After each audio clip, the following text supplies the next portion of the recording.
అందరికీ నమస్కారం అమ్మ.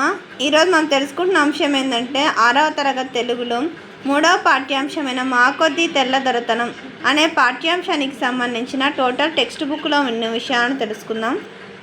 ఇంకా వీడియోలోకి వెళ్ళే ముందు ఇంకా మన ఛానల్ సబ్స్క్రైబ్ చేసుకొని వాళ్ళు ఎవరైనా ఉంటే దయచేసి సబ్స్క్రైబ్ చేసుకొని లైక్ చేసి షేర్ చేసి మీ ఫ్రెండ్స్కు రిలేటివ్స్ అందరికీ మన ఛానల్ సబ్స్క్రైబ్ చేసుకోమని చెప్పండి.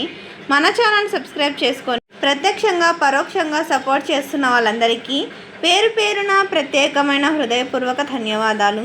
మీ ప్రేమ ఆదరాభిమానాలు ఆప్యాయత అనురాగాలు నా మీద మన ఈ ఛానల్ మీద ఎప్పటికిలాగానే ఉండాలని మనస్ఫూర్తి కోరుకుంటున్నానమ్మా. ఒకవేళ మీకు అక్షరాలు కన్నా క్లియర్ కనిపించకపోతే నెట్ క్వాలిటీ పెంచుకొని స్క్రీన్ షాట్స్ తీసుకోండి అమ్మా. మీకు ఎటువంటి వీడియోస్ కావాలన్నా కామెంట్ సెక్షన్లో తెలియజేసి మీకు ఆ వీడియోస్ అందజేస్తాను. చేయవలసినంత ఒకటే, ఇంకా మన ఛానల్ సబ్స్క్రైబ్ చేసుకొని వాళ్ళని దయచేసి సబ్స్క్రైబ్ చేసుకొని లైక్ చేసి షేర్ చేసి మీ ఫ్రెండ్స్కు రిలేటివ్స్ అందరికీ మన ఛానల్ సబ్స్క్రైబ్ చేసుకోమని చెప్పండి. మన ఛానల్ సబ్స్క్రైబ్ చేసుకొని ప్రత్యక్షంగా పరోక్షంగా సపోర్ట్ చేస్తున్న వాళ్ళందరికీ పేరు పేరున ప్రత్యేకమైన హృదయపూర్వక ధన్యవాదాలు. అందరికీ ధన్యవాదాలు. ఎక్కడికక్కడ స్క్రీన్ షాట్స్ తీసుకొని మన ఛానల్ సబ్స్క్రైబ్ చేసుకొని వాళ్ళని సబ్స్క్రైబ్ చేసుకోండి. మా అవగాహన ప్రతిస్పందనకు సంబంధించిన విషయాలు. క్రింది ఖాళీలను సరైన గేయ భాగంతో పూరించండి. గాంధీ టోపీ పెట్టి పాఠశాలకు బోవ రావద్దంటాడు, రాట్నం బడిలో పెట్టద్దంటాడు, టోపీలు తీసి వీపులు బాదుతాడు, అయ్యా రాజద్రోహం అంతా రాట్నంలో ఉందంట. క్రింది కవితను చదవండి, ప్రశ్నలకు జవాబులు రాయండి. ఎవరి నామం వినడం వల్ల మేను పులకరిస్తుందని కవి అన్నారు. బాపు గాంధీ అను నామం వినడం వలన మేను పులకరిస్తుందని కవి అన్నాడు. క్రింది కవిత ఎవరిని గురించి తెలుపుతుంది? ఈ కవిత గాంధీ గారి గురించి తెలుపుతుంది.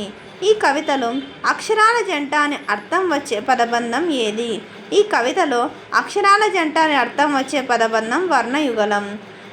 పై కవిత ఆధారంగా ఒక ప్రశ్న తయారు చేయండి. హృదయం ఏమని జలధరించింది?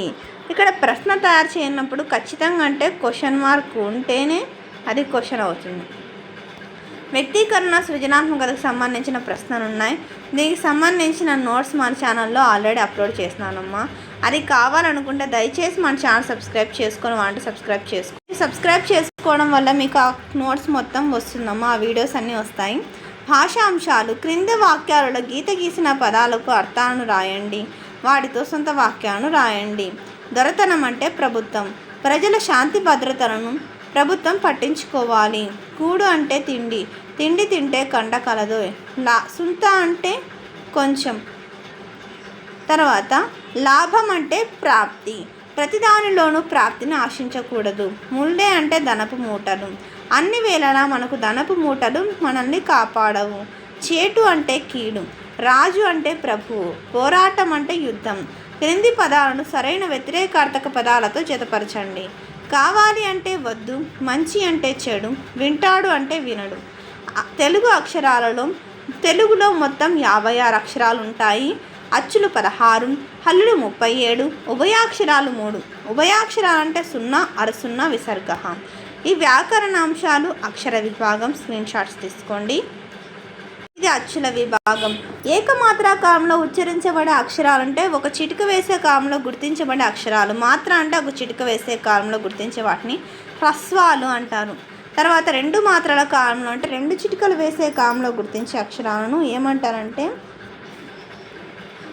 దీర్ఘాలు అని అంటారు. హల్లుల విభాగం. ఇప్పుడు అచ్చుల్లో తెలుసుకున్నాం కదా. హల్లుల్లో కచట తప్పలను పరుషాలు అంటారు.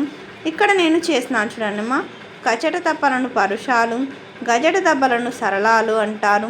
కఠినంగా పలుకబడే అక్షరాలు కచట తప్పలను పరుషాలు అంటారు. తేలిగ్గా పలుకబడే అక్షరాలు గజట దెబ్బలు సరళములు అని అంటారు. జ్ఞా అని అన నా వర్గ పంచమాక్షరాన్ని ఏమంటారంటే అనునాసికాలు అని అంటారు. తర్వాత ఇక్కడ ఈ ఒత్తక్షరాలు కచటతపలు గజడదబలను అనునాసికాలు కాక మిగిలిన ఈ అక్షరాలను ఒత్తక్షరాలను ఏమంటారంటే వర్గ ఎక్కులని అంటారు. తర్వాత కఠినంగా పలకబడే అక్షరాలు కచటతపలు పరుషాలు, తేలిగ్గా పలకబడే అక్షరాలు గజడదబలు సరళాలు, వర్గములో ఉండే ఒత్త అక్షరాలను వర్గ ఎక్కులని అంటారు. ముక్కు సహాయంతో పలుకబడే అక్షరాలు జ్ఞ, ని, న, మ అనునాసికాలు. అంగిలి సహాయంతో పలికే అక్షరాలను యా, రా, లావా అంతస్యాలంటారు. గాలిని బయటికి ఊదుతూ పలికే అక్షరాలు ష, ష, స, హ ను ఊష్మాలంటారు. పరుషాలు సరళాలు కాక మిగిలిన హల్లులను స్థిరాలంటారు.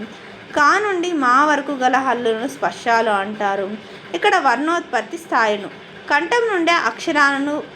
కంఠం నుండి పుట్టే అక్షరాలను కంఠ్యాలంటారు. తాలువు అంటే దవడ నుండి పుట్టే అక్షరాలను తాళవ్యాలంటారు. మూర్ధన్యం అంటే శిరస్సు నుండి పుట్టే అక్షరాలను ఏమంటారంటే మూర్ధన్యాలంటారు. దంతాల సహాయంతో పలుకబడే అక్షరాలను దంత్యాలంటారు. పెదవుల సహాయంతో పలికే అక్షరాలను ఓష్టాలంటారు. ఏ, ఐ కంఠ తాళవ్యాలు, ఓ, ఔ కంఠోష్టాలు, వా దంతౌష్టం. క్రింది ప్రశ్నలకు సమాధానాలను రాయండి. ఇక్కడ చూడండి మా ఏమి ఇచ్చినారు? థ, థ, ధ, ధ, న, క్ర, త, త. ఏమి ఇచ్చినారు చూడండి. మనము ఒక వర్గాక్షరం త, త, ధ, ధ, న, క, చ, ట, త, ప, గ, జ, డ, ద, బ, తర్వాత ష, ష, స, హ ఈ అక్షరాలు ఉన్నాయి. దీనిని 0 చుట్టినాం. తర్వాత ప్రాజెక్టు పని, తర్వాత చమత్కార పద్యమ్మ. తర్వాత విషయం ఇది గాంధీ గారి గురించి నీతి సూక్తి. సమయపాలన, జీవన విధానం. గాంధీ గారు ఏ మనిషికైనా పోయిన సమయం మళ్ళీ రాదు కాబట్టి ప్రతి ఒక్క క్షణాన్ని కూడా చాలా జాగ్రత్తగా విలువైనదిగా భావించాలి. గాంధీ గారు దక్షిణాఫ్రికాలో ఉన్నప్పుడు ఆయన దంతధావనం చేసే సమయంలో ఆయన గోడ మీద భగవద్గీత శ్లోకాలను కాగితం మీద గోడకు అతికించుకొని పళ్ళు తోముకునేవారు. ఆ సమయంలో ఆయన ఆ శ్లోకాలను పట్టి ఆ విధంగా భగవద్గీతలోని చాలా అధ్యాయాలను గాంధీ గారు కంఠస్థం చేశారు. అంత చక్కగా సమయాన్ని వినియోగించుకునేవారు గాంధీజీ గారు. విలువైన గడియారం ధరించి సమయపాలన చేయకపోవడం కంటే సమయపాలన కోసం గడియారాన్ని మర్చిపోయినా పర్వాలేదు. అదే మనమైతే నిజంగా సమయం లేదని చెప్పుకొని టీవీ చూస్తుంటూనో కబర్లు చెప్పుకుంటూనో కాలక్షేపం చేసుకుంటూనో ఎంతో సమయాన్ని పాడు చేసుకుంటూ ఉంటాం. కానీ చేయవలసిన పనిని మాత్రం పూర్తి చేయము. త్వరగా జరిగిన నష్టాన్ని మనమే బాధపడతాం. అందుకే అందరూ బాల్యం నుండి సమయపాలన అలవాటు చేసుకోవాలి. ఎటువంటి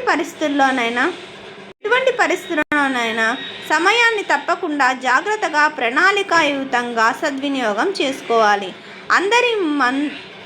అందరం అదే బాటలో పయనిద్దామా?